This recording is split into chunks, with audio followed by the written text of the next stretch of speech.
Täna ma räägin teile, kuidas mina näen, kuidas meie kõigi karma puhastub. Mis on karma?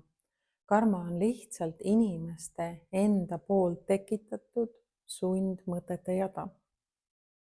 Vanas energias oli võimalik hoida ühte mõtet, ühte reeglit ja selle järgi käia sajandeid.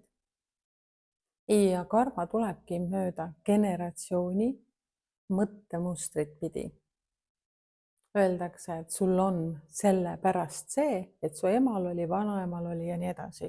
Ehk hoiti kramplikult kinni vanast hirmutamise energiast ja hoiti kindlalt ühte mõttemustrit, et kui mul oli nii, siis sinul peab ka olema. Uuel veevalaja ajastul, kuldajastul see enam nii ei ole. Peale musta augu plahvatust kadusid sellised sundmõtted ja ainult ühe mõtte hoidmine kadusid ära. Meie mõttemuster avardub, ehk me oleme valmis aklimatiseeruma kiiremini ja oma spontaansust kasutama. Sest kuldajastul on tuhandeid lahendeid, mitte ainult üks. Ja seda hoidma ei pea kohe kindlasti mitte. Ärge tekitage endale ühte sundmõtet ja siis hoidke kõvasti sellest reeglist kinni. Ei ole vaja. Sest alati on lahendusi mitmeid, mitte ainult üks lahendus. Kuidas me sellest puhastume? Kogemustega, sest Mao-aasta on kogemuste jada. Mao-aastal pannakse kõik inimesed vaimselt proovile. Ükskõik, mis füüsiliselt juhtub, siis on tähtis, kuidas sa vaimselt sellega hakkama saad. Karma puhastub kas kiiresti, pauguga. Sa saad kohe hetkega aru, see ei ole mulle, ma ei vali seda, lähen edasi ja valin teise tee. Või siis etapiti, sujuvalt, step by step. Et saad kogemuse, jääd kaaluma, mõtlema, saad veel ühe kogemuse ja siis saad aru, et ma ei pea uuesti sama reha otsa astuma. Mida ise teha, et kaasa aidata, et su karma nii-öelda puhastuks? Hoia kogu aeg kohalolu. Kui sa ei ole minevikus kinni, et vanasti oli nii ja nii ja nii, ehk toetud raskusele, siis sa ei ole kohalolus. Su keha on siin selles hetkes, aga su mõtted on minevikus. Tõmba ennast kohalollu siin, selles hetkes, siin ja praegu on kõik hästi. Hoia oma mõtted kerguses, ära lase raskeid mõtteid. Need on ohvrimeelsusele toetuvad, vaesele minale toetuvad ja süüenergiale toetuvad. Praeguses hetkes me puhastume valehäbist, et kindlasti kui sa tunned, et sa oled süüdi või on häbi sul millegi ees, siis need mõtted tuleb koheselt tühistada, et sa ei ketraks endale juurde ka lõpuks seda tunnet, et tunnedki, et sa oled süüdi. Me kõik elame seda elu esimest korda. Ja mitte keegi ei ole süüdi, et ta siia sellesse kehasse sündis, sellesse ajastusse, kus me praegu kõik oleme. Kindlasti veevalaja ajastul saad sa teha seda, et sa puhastad ennast veega nii väliselt kui sisemiselt, jood vett ja käid ujumas duši all vannis. Miks see vajalik on? Sellepärast, et karma puhastusega ehk sundmõtete puhastusega puhastub meie keha toksilistest ainetest, mürkainetest, raskemetallidest. Kui sa lased vabaks mõttemustri, mingi sundmõtte, mis korduvalt sul tuli, kui sa selle täiesti vabaks annad, täiesti vabaks lased, siis ka sinu kehas see koht, mis hoidis seda mõtet kinni, laseb lahti sellest mürkainest, et sa ei toodaks seda enam juurde.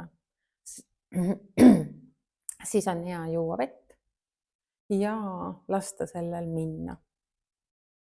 Seda kergem on sul peas mõista, et ei ole vaja klammerduda ega klammerduvalt hoida kinni mitte millestki, mitte kellestki ega mitte ühestki sundmõttest. Mis veel? Sa saad oma silmaringi avardada läbi selle, et sa lubad endal spontaanseid hetki. Kasuta enda spontaansust, siis vanad sundmõtted ei tule, ei haaku. Kindlasti aklimatiseerumine, kiirem aklimatiseerumine erinevates olukordades. Siis tulebki aeg-ajalt hüpata üle enda varju, tulla välja enda mugavustsoonist ja proovida katsetada uusi asju. Kas või seda, et loe, kuula kõikide kanaldajate infot, aga ära jää ühessegi kinni. Avardad enda silmaringi, aga sa ei võta ühte mõttemustrit kiivalt omaks ehk ei teki guru efekti, vaid sa pead saavutama iseseisvuse, individuaalsuse, see, mida Mao-aasta meiega teeb, meie kõigiga. Et me oleme individuaalsed omas rütmis, omas olemises. Individuaalsus annab sulle selle, et sa ei lase enam ennast mõjutada. Ka enda mõtetel sa ei lase alateadvust manipuleerida. Ehk sa ei otsi vabandusi, mul ei ole aega, mul ei ole raha, keegi tuleb kaasa ja nii edasi, vaid sa suudad kindlalt, kiiresti otsustada ja enda põhiselt ehk isetult endaga parim sõber olla. Kui sundmõtted ei sega ja ei ole valehäbi, et kui minul ei ole seda ja seda, mis teistel oli, et siis ma tunnen ennast imelikult.